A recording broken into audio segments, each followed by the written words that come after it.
If you're thinking about traveling internationally this summer, there's a chance you have heard stories like these.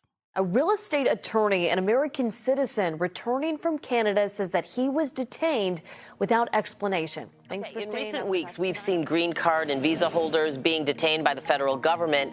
Should people A number of countries have updated their travel advice to the United States in the wake of a crackdown on immigration by the Trump administration. 22% drop in foreign travelers to the U.S. already in the last 5 weeks. Travelers have reported being detained at the U.S. border even though they had valid travel visas. Germany updated its travel advisory. People being questioned, searched, even detained as they travel back into the United States. There have been some publicized incidents of people you wouldn't expect being stopped, at U.S. border crossings, and just tourists flying in for vacation, for pleasure, to visit the U.S., things like that. Just very surprising incidents.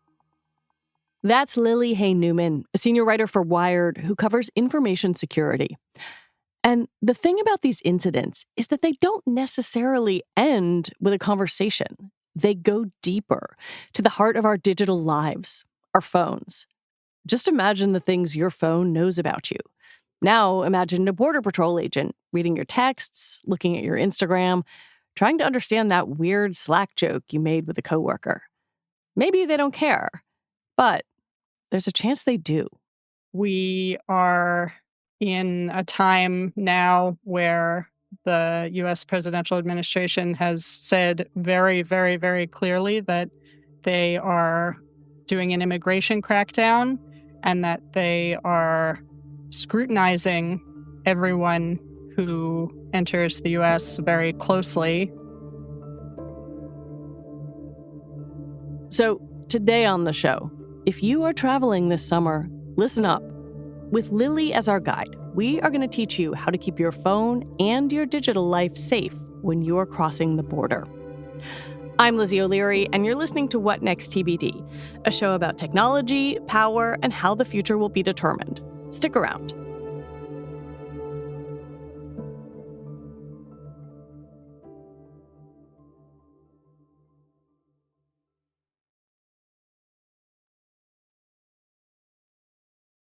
Lily recently wrote a guide for travelers on how to keep your phone safe when you cross the border.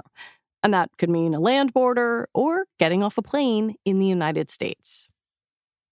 It's important to understand, first of all, that law enforcement has different types of powers at both physical U.S. borders and places like airports than they do in the rest of the country. And particularly, Customs and Border Protection has the power to search you, your devices, and sort of take you aside for interrogation, things like that, without a warrant. Like, they can just say, we want to search your phone. And people do have the ability to decline a search like this, but that can have consequences, right? It's not just like, oh, okay, never mind, you can go right through. Those powers mean that people just need to be aware that this isn't the same situation as walking around in a U.S. city on a regular day with regular expectations. There is a lot more that can happen very quickly without a warrant. What can they do? Like, if they say, hey, hand over your phone. Is this superficial? Is it like a deep digital search? What can they do? Conceptually, in terms of thinking about what could happen and how you might want to protect yourself, I sort of think of it in two buckets, and there are kind of two types of things they could do. They could do a superficial search where they're just kind of flipping, this is a person, an agent, just taking a cursory look, flipping through. Maybe they go into, let's say, your text messages or a messaging app that you use and search certain keywords. Just a little bit of tap looking around.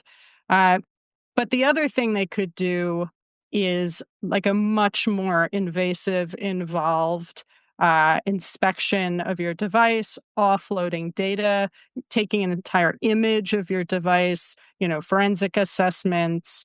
They could go really deep into your digital life. If you're an American citizen, coming home in an airport and CBP wants to look at your phone, do you have to give it to them?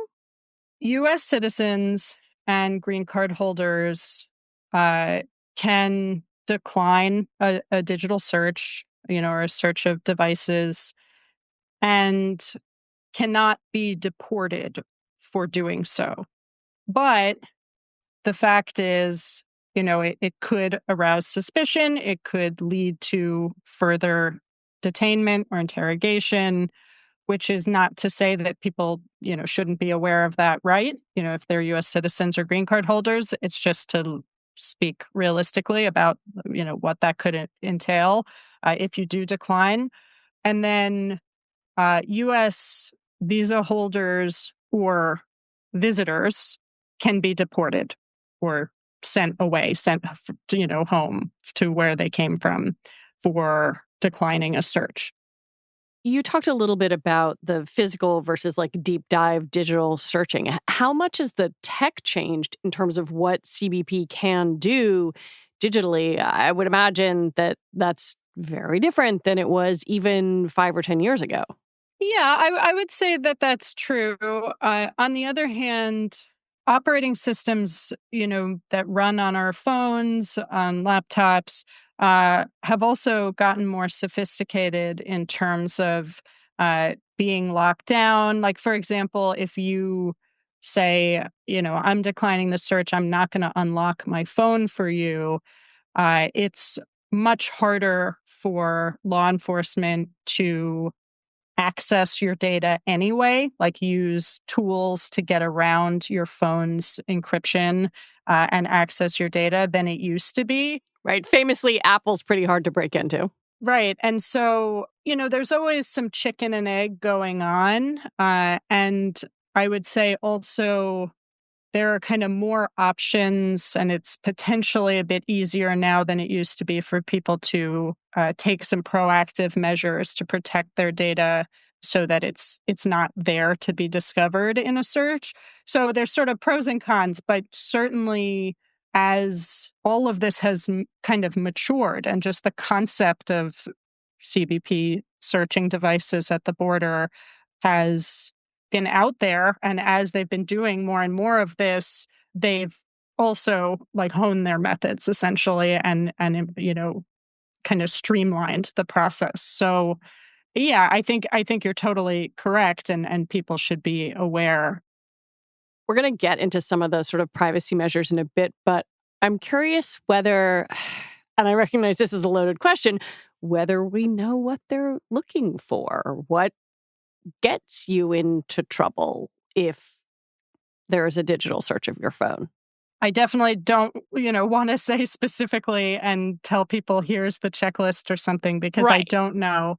And I'll say, as is always the case, probably the biggest point of context is who you are, how you look, your religion, your political beliefs, profiling characteristics. Unfortunately, that's sort of the reality of policing in the U.S. in general, a lot of times. And with CBP searches, I think people just need to understand their own context in thinking about the degree to which they might be targeted and what agents might be looking for. But broadly, like we were saying, even in a cursory search, just swiping through and a little bit of, searching, things like that. Like anything, they could be looking for, secure messaging apps that, delete your messages, maybe things that show that you care about your security and privacy, which does not actually indicate anything that you might have done, quote unquote, wrong or anything suspicious, but, could flag that way to an agent. If you have had speech critical of the current, presidential administration, perhaps that could be a flag. all sorts of things. They might say, they're looking for extremist content, or that they're looking for radical, indications of radical ideology. Which is in the eye of the beholder, certainly. Exactly. So that's, I'm hesitant to give people a list specifically, but just trying to characterize broadly, like the way to think about what could be in their crosshairs. When we talk about who is and has been detained, you've said there is an apparent increase in foreign visitors, U.S. visa holders being detained, questioned, and even deported at the border. And I feel like that word apparent is so interesting because it shows the ambiguity about trying to keep track of exactly what is happening and to what degree that information is actually available. One thing I can say is that CBP does publish some data about phone searches that hasn't shown like a marked increase yet, but the data is published on a delay and more may emerge. I think the key thing here is to go back to what we were saying, that actually, this has been an issue and a concern for quite a while. And device searches are extremely invasive because our digital lives are so deeply entwined with our physical lives. Laptops, phones are sort of this repository all in one place for our lives. Everything's just right there laid out on your phone. And so I think just the fact that these searches are possible has been a potential privacy concern for people all along, and, an issue for quite a while. And now the sort of intensity of this moment and increased rhetoric by the administration just means it's even more important for everyone to just give it some consideration. Yeah, I'm sort of trying to figure out what that would look like plotted on a curve. Obviously, post 9/11, secondary screenings went up in airports at points of entry. You talk to people about flying while brown, and they will tell you all of those stories. Is there a way to parse out whether there has been an actual increase now? Or is it still, as you say, we've got lagging data and anecdata, and it's hard to get a more complete picture? That's where I'm at for now, but I do think it's going to continue, just even in the next weeks, months, to become more apparent how much Border Patrol is, or sort of is not, expanding how much they're leaning on this. It's just a situation where the administration is pursuing so many different projects and initiatives simultaneously, and law enforcement and, different divisions of law enforcement are just sort of working on so many different administration priorities that it's kind of takes time to see like which techniques, which methods they're going to be leaning on most heavily. When we come back, is it time to get a burner phone for travel?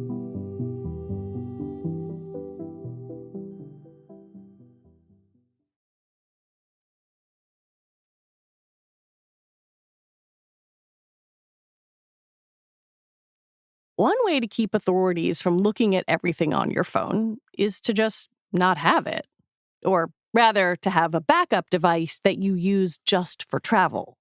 And if that is financially feasible, or, there's an option for how you can have additional devices and do that, it's a really good approach, because you can only have the data on the device that you really need for the trip.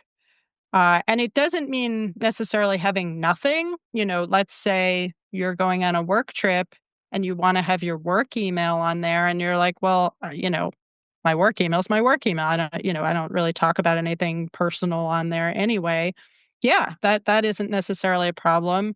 What is a little tricky about the alternate devices or the travel devices, though, is if they're completely sparse and bare and it's like just your work email and, one bookmark for a restaurant and that's it.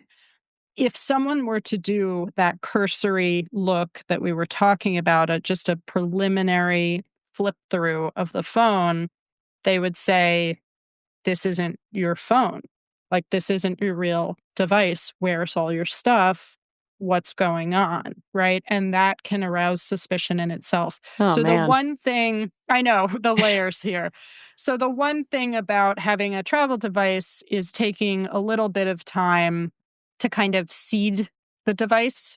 People sometimes call it or populate it with, like, if you have a Finsta that's just your, cooking and your dog or something, or some photos from your last trip, or, just some stuff there. Sometimes people will suggest using the device for just a few days before you leave. So there's recent text messages, things like that.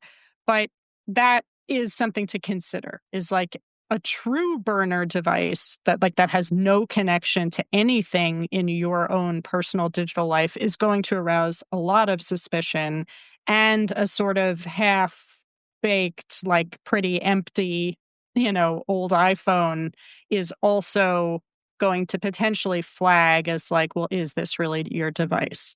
Of course, a second device is expensive, maybe impractical for a lot of people. Lily says if you're going to travel with your main phone, you're safest if you pare back and take some things off it. I mean, think about like your photos, your messages, and something that like a travel device is really good for is, if you think about it, it would be great to take your contacts off the phone and just have kind of like 10 people or, whatever, 20 people in the device. But it can be more complicated. You could be more nervous, or it just takes more work to do it on your primary device because, just everything is there. It's just trade-offs about how to approach it. And I think for someone who wants the sort of what's the simplest thing I could do to sort of like make a little bit of a dent in this or make a gesture, but I like my odds. I don't think my device will be searched or whatever. I don't really want to, take hours and hours and a lot of money invested in dealing with this. I think things like removing apps you don't use, removing apps where it's easy to just re-download them later, and the data will be there.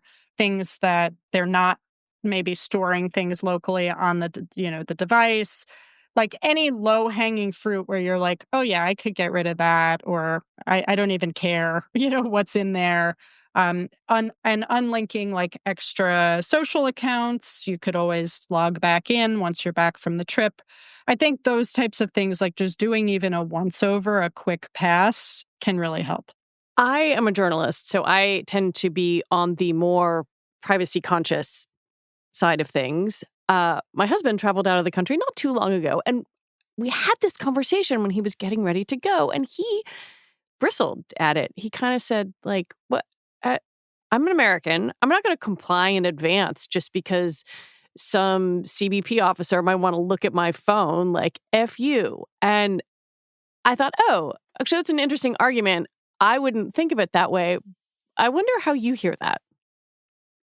Taking measures to protect your digital privacy is not complying in advance. They do not want you to do this. They want, everything to be available for the taking, for the poking and prodding when they want to look at it. So I personally don't think of it that way of like, well, I'm bending over backwards to make it easier to be in compliance. This is really the opposite. It's a lot of effort. It's annoying. You're trying to get ready for a trip, and then you're like, oh man, I didn't even think about my phone. Now I'm going to stay up late, like taking apps off my phone. But, that's because it's a proactive measure to protect things you hold dear. Is it possible to know how much of this is a product of the Trump administration, or have we been creeping inevitably toward this place ever since our phones became such an integral part of our lives? And is this here to stay? I would say it's the latter. There is sort of a slippery slope, and at least in the US, we have been creeping closer and closer, to these dystopian worst case scenarios. But I also want to say that is not inevitable inherently in these technologies or any technologies, I don't think. I think it is possible to construct a society that cares about privacy as a fundamental human right and is willing to grapple with the admittedly very challenging tensions between the public good and the personal right to privacy. When in those gray areas or conflicting areas, it's difficult. There aren't easy answers, but I think it is not inevitable to completely disregard and cast aside personal privacy, even in digital technologies. There are people who will listen to this who have never had an issue at the border coming in and out of an airport, maybe because they're white, they're cis, they don't kind of flag in the system. And I think some of those people are, for the first time, paying attention to this issue. Why should they care now? Why should they listen to this advice?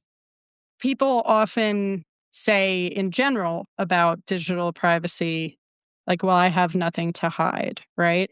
And, in terms of anything, but certainly concerns at the U.S. border, I have nothing to hide, right? I haven't done anything wrong. I'm a U.S. citizen. There's no reason that, a search of my phone would produce any evidence to the contrary. But we don't know what we may want to hide later, as, the goalposts move or, the field changes or whatever we want to call it. Things that we thought were totally fine can be to our detriment or can even become illegal. And so it's just one of these situations where you can't do it after the fact. There's a time when you can take some action, and then there's a time when it's too late and you can't. Lily Hay Newman, as always, it is great to get to talk to you. Thanks for coming on. Thanks for having me. Stay safe out there, everyone. And that is it for our show today. What Next TBD is produced by Patrick Fort and Shayna Roth. Our show is edited by Evan Campbell. Slate is run by Hillary Fry, and TBD is part of the larger What Next family. And if you like what you heard, the number one way to support our independent journalism is to join Slate Plus. You get all your Slate podcasts ad-free, including this one, as well as access to exclusive bonus content. Just head on over to slate.com/whatnextplus to sign up. All right, we'll be back next week with more episodes. I'm Lizzie O'Leary. Thanks so much for listening.